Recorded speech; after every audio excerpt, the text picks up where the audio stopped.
Have you ever noticed how certain people or situations trigger you in ways you can't quite explain? It's as if some hidden part of you is being exposed, but you can't see it clearly. That right there is your shadow at work. Carl Jung called this the unconscious self, the parts of us we've rejected, buried, or forgotten. But what if facing this hidden side could unlock profound healing, clarity, and self-mastery?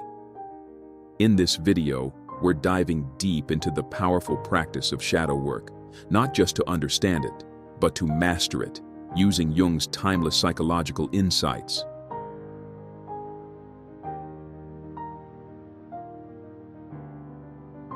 To begin mastering shadow work, we need to fully grasp what the shadow actually is. According to Carl Jung, the shadow isn't some dark, evil force lurking inside you. It's simply everything you've pushed out of conscious awareness.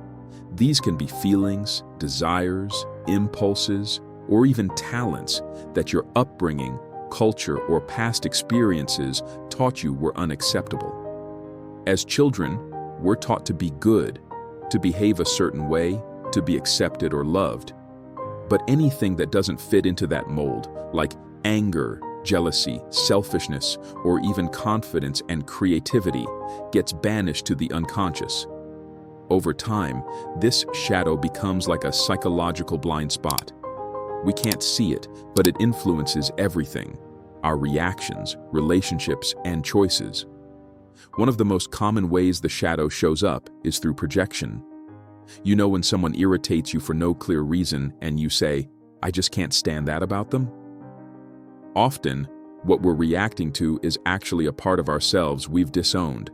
For example, if you always suppress your anger, you may see other people as too aggressive, when in fact, they're simply expressing what you've hidden within.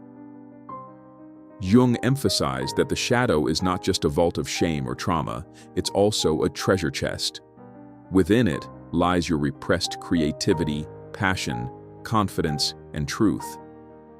By turning toward it instead of away, we begin the process of integration, bringing together all parts of ourselves to become more whole, more authentic, and ultimately more free.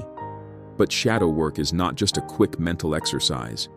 It's an emotional journey that requires curiosity, patience, and compassion. And once you start, it opens a door that can't be closed, because once you've seen the truth of who you are, even the messy parts, you'll never want to go back to pretending.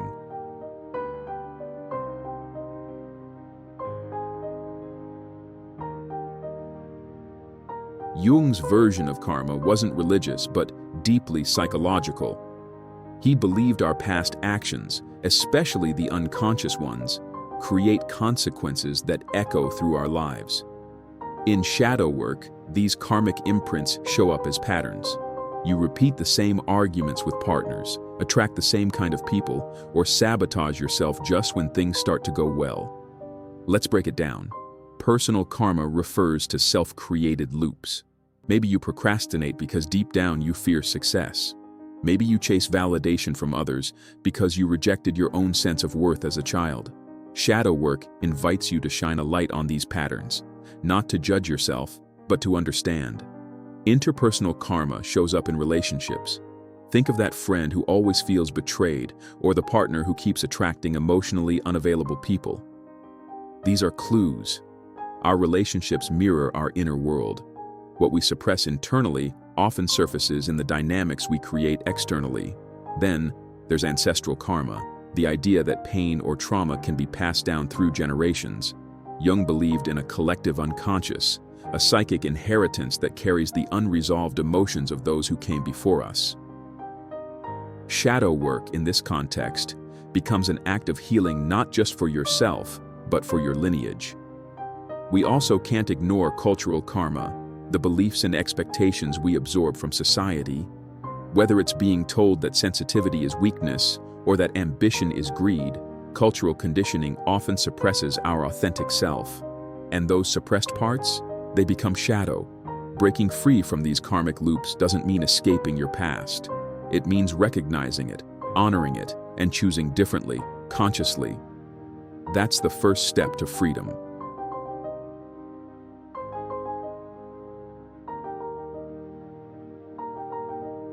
Now that you understand what the shadow is and how it forms patterns in your life, let's explore how to actively work with it.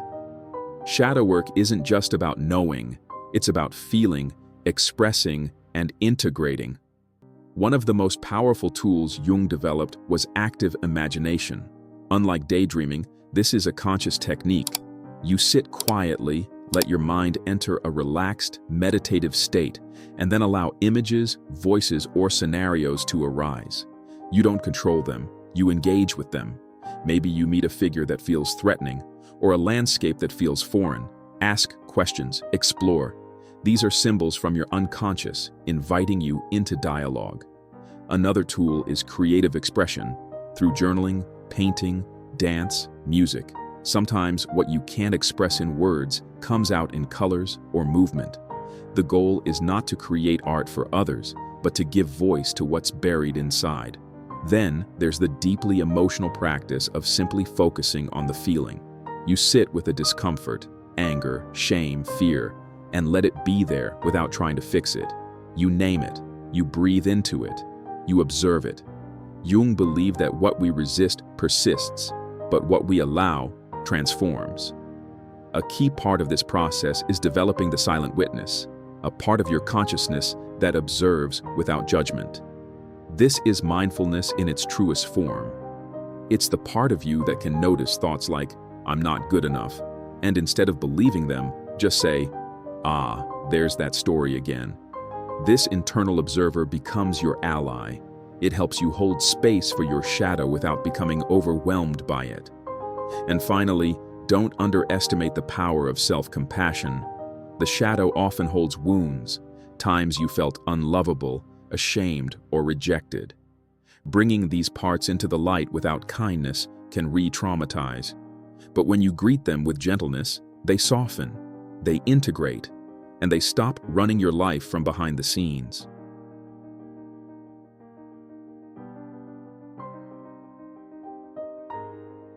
Carl Jung compared shadow work to inner alchemy, a slow, transformative process where the raw, hidden, and uncomfortable aspects of your psyche are not discarded but transmuted into something meaningful and whole. The lead of your personality, your fear, anger, shame, insecurity, and even buried brilliance can be transformed into gold, or in Jung's words, your most authentic self. But let's be clear, integration doesn't mean perfection. It doesn't mean you'll never feel triggered or that you'll suddenly become enlightened and float above all emotional struggles. Instead, integration means you're able to recognize those emotional responses when they arise. Rather than denying them or letting them control you, you pause, acknowledge, and consciously choose how to respond. That's the essence of this final stage. You're not trying to erase your shadow, you're building a new relationship with it. When this shift begins to take root, you may notice something profound. The people who once triggered you don't have the same power anymore. The arguments that used to escalate quickly might feel less urgent. Old patterns, whether in love, work, or your own inner talk, start to loosen their grip. This isn't because they've magically disappeared, but because you've stopped avoiding them. You've integrated them into your conscious awareness. Integration is the return of exiled parts of yourself. The perfectionist, the angry inner child, the one who wanted to shine but was told not to. All of them are welcomed back into the room, not to run the show, but to be seen, heard, and accepted. This is where true authenticity begins. You're no longer chasing an image or hiding behind a mask. You stop trying to be someone the world approves of, and instead start living as someone you genuinely recognize. This process is ongoing. It's not a single breakthrough, but a lifelong relationship with the evolving landscape of your psyche. Some days you'll regress. Some days you'll expand. That's okay. The goal isn't to reach some final destination. It's to walk consciously, courageously, and compassionately with all parts of who you are. And that, truly, is the goal Jung was pointing us toward. So now that you know how to master shadow work, the real question is, what has your shadow been trying to tell you all along? If you're ready to explore more of Jung's wisdom or dive deeper into how the unconscious shapes your life, check out our next video, Why Intelligent People Scare Society and What It Reveals About Us All. Trust me, it might explain more about your shadow than you think.